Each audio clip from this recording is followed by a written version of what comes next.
खुलुमबाय।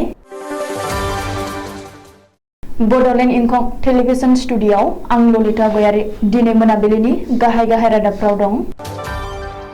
बर' बिजोंखौ 12 थाखोसिम थिसननायनि बागै सोलोंथाइ बिफाना बर'नि गुबुन माहारियारि आफादफोरजों सावरायदों।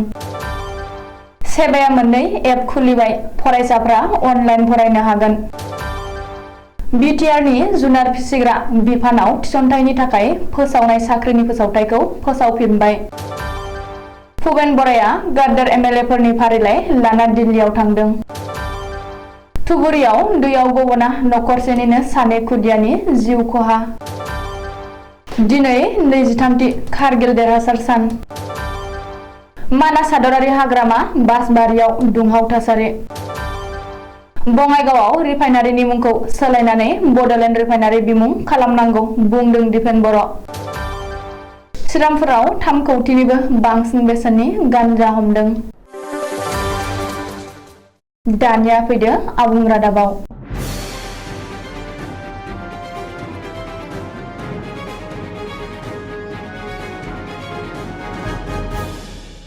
बर' हारिनि गोबाव समनि दाबि बर' रावखौ ओइचएस थाखोआव बिजों महरै गायसननो दिनै गुवाहाटीनि बामोन मैदामाव थानाय काउन्सिल कनफारेन्स हलाव सावरायनाय जायो। एओइचएसइ-सिनि नेहाथारि पुलक पाटगिरिया मासि लानानै दैदेननायाव सावरायनाय मेलाव गोथौ आरो गुवारै सावरायलायनायनि गेजेरजों नुजाथिनाय माहारियारि आफादफोर आरो फुंखा सुबुंफोरनि थांखि बायदियै आरो एओइचएसइ-सिनि चेयारमेन रुकम गहाय बरुवानि बिथोन बायदियै फैगौ 2023 मायथाइयाव बर' रावखौ ओइचएसआव बिजों महरै गायसननो थांखि लायो। मख'जायोदि आसामाव दासिम इंराजि, असमिया आरो बेंगलि रावा ओइचएस थाखोआव बिजों महरै सोलिगासिनो दं आरो फैगौ बोसोरनिफ्राय बर' रावजों आसामाव गासै 4 रावा ओइचएस थाखोआव बिजों महरै सोलिसिगोन।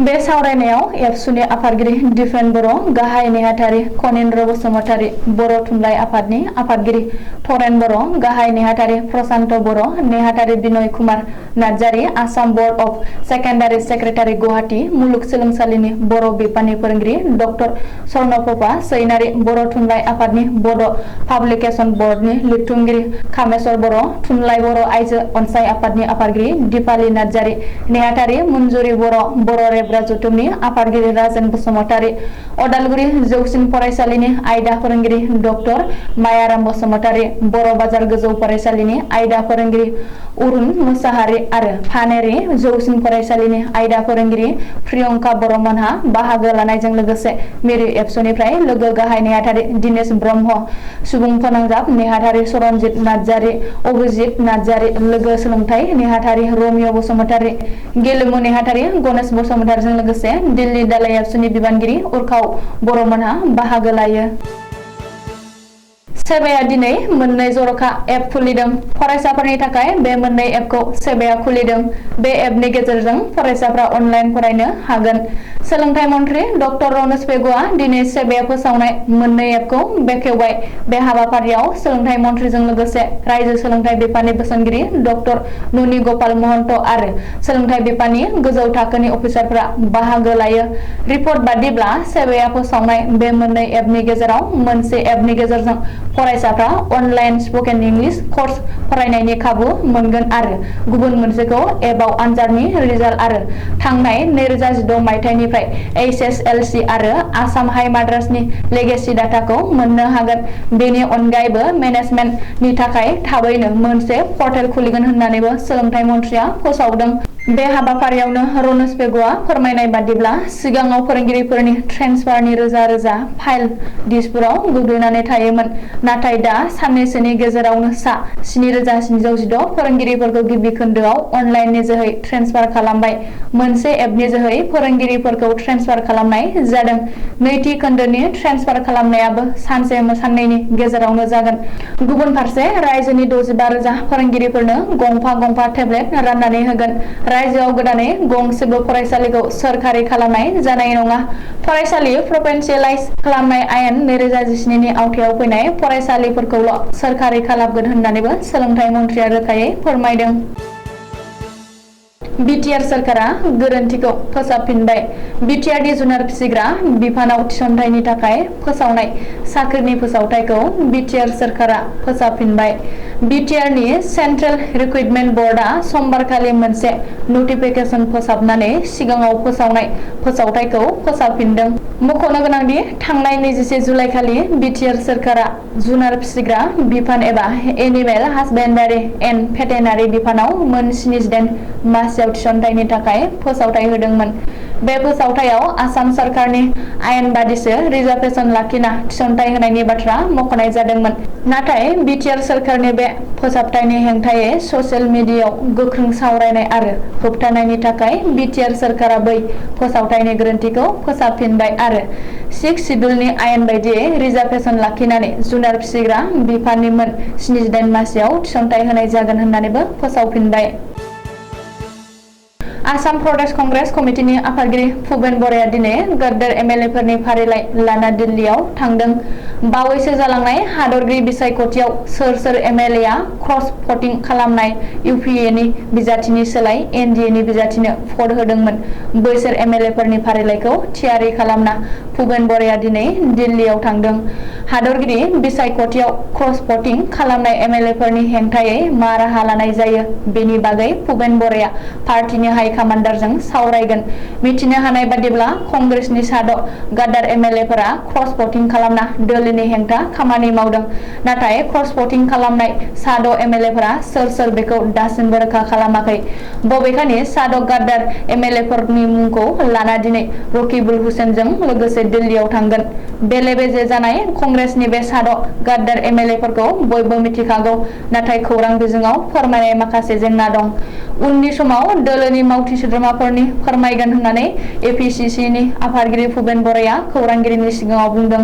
गुबुन फारसे दोलोखौ गद्दार खालामनाय कंग्रेसि एमएलएफोरखौ लाल किलायाव नङाब्ला जज फिल्डआव फासि होनांगौ आरो बिजेपिनो भट होनाय कंग्रेसि एमएलएफोरनि हेंथायै गोख्रों जानांगौ होननानै आफादगिरि भुपेन बरानि आथालसे गोजौआव बाथ्रा बुंदों एमएलए रेकेबुद्दिन आहमेदआ।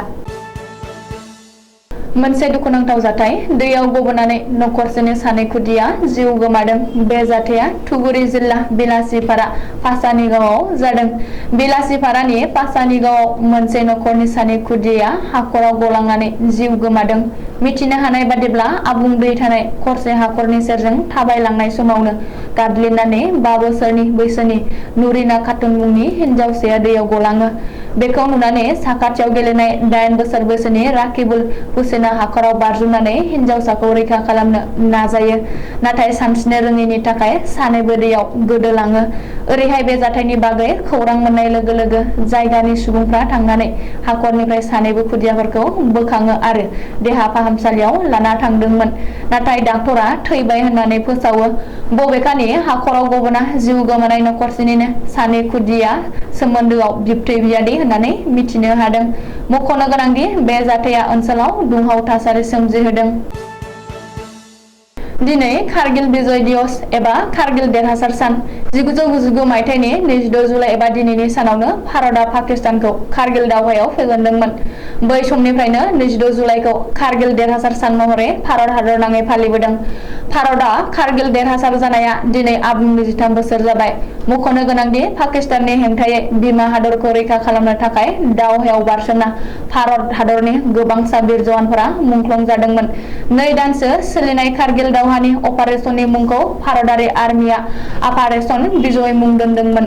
दिनै कारगिल देरहासारनाय सानखौ लोब्बा लानानै भारत हादरनि गोदानै सायख'जानाय हादरगिरि द्रौपदी मुर्मु, गाहाय मन्त्रि नरेन्द्र मदिजों लोगोसे गोजौ थाखोनि दैदेनगिरिफ्रा टुइटारनि गेजेरजों हामबाय हरदों।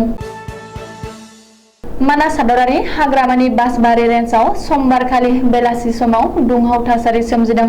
बायजोनिफ्राय फैनाय दावबायारिया हाग्रा बिफाननि जिब गारिखौ लानानै सिङाव हाबहैदोंमोन। बेखौ बिथा खालामनानै जिब साफारि सन्थाया हाग्रा बिफाननि बेरेखायै फरेस्ट डिपार्टमेन्ट हाय हाय, फरेस्ट डिपार्टमेन्ट गो बेक होनै होनै स्लगान होनानै मानास हादरारि हाग्रामानि गाहाय दरजा एबा हख्ला लांगोनायाव दुंहाव थासारि सोमजिहोदों। जाय समाव दावबायारिफोरनि एन्ट्रि फिसखौ बांहोनायनि थाखाय हाग्रा बिफाननि हेंथायै सोंलु सिखांदोंमोन आरो सोमावसारनायबो जादोंमोन। बे समावनो हाग्रा बिफाननि जिबखौ दावबायारिफोरनि थाखाय राहा खालामनानै होनायाव जिब साफारि सनथाया खुद्रिदों। बङाइगाव रिफाइनारिनि मुंखौ सोलायनानै बडलेण्ड रिफाइनारि बिमुं खालामनांगौखौ लाफानानै गासै मोनब्रै दाबिफोरखौ लानानै मैया एबसुआ IOCL बङाइगाव रिफाइनारिनि चिफ जेनेरेल मेनेजार आरो रिफाइनारि चिफ नयन कुमार बरुवाजों सावरायलायदों। मख'जायोदि बङाइगाव रिफाइनारिया मैया 6थि फारिलाइनि बिटिआरनि सिङाव गोग्लैयो। बेखायनो मैया मिरु एबसुनि आफादगिरि दिपेन बर'नि दैदेननायाव एबसुनि मोनसे थान्दै हान्जाया बङाइगाव रिफाइनारिनि मुंखौ सोलायनानै बडलेण्ड रिफाइनारि बिमुं होनांगौ। रिफाइनारिनि सिङाव ब्रैथि थाखोनि साख्रिखौ ओनसोलनि सार्थआव ओनसोलनि सुबुंफ्रा खाबु मोननाय बायदियै आनजादखौ जायगायावनो खुंनाय CSR फान्डखौ बाहायनायाव ओनसोलनि सुबुंफ्रा बेसेबां मुलाम्फा जादों बेनि सायाव गेबें खेंफोरथि आरो बङाइगाव रिफाइनारिखौ 2 MMT निफ्राय 5 MMT आव आपग्रेड खालामनायनि मुङाव 315 हा लानो नागिरनायखौ बर' आरो ट्राइबेल थानाय हाखौ लानो मोननाय नङा बायदि गासै मोनब्रै दाबिफोरखौ लानानै IOCL बङाइगाव रिफाइनारिनि चिफ जेनेरेल मेनेजार आरो रिफाइनारि चिफ नयन कुमार बरुवाजों लोगोसे IOCL नि अफिसारफोरजों सावरायलायदों। बे सावरायनायाव मिरु एबसुनिफ्राय फारियै लोगो आफादगिरि खोरोमदाव औवारी, गाहाय नेहाथारि खनेन्द्र बसुमतारिजों लोगोसे चिरां जिल्ला एबसुनि आफादगिरि राजु मुसाहारि आरो लोगो गाहाय नेहाथारि रेडियान नार्जारि मोनहाबो बाहागो लायो। कक्राझार जिल्लानि आसाम सोनाब बेंगल सिमना श्रीरामपुराव फिन गोबांथार बिबांनि गान्जा हमदों। श्रीरामपुराव फिन 3 कौटिनिबो बांसिन बेसेननि गान्जा हमदों। सुलुङाव फोरमायथिनाय बादिब्ला गसाइगाव श्रीरामपुराव UP 15DT 2264 नम्बरनि गंसे ट्राकआव सिग्रोमनानै गासै 1920 केजि गान्जा हमनो हादों।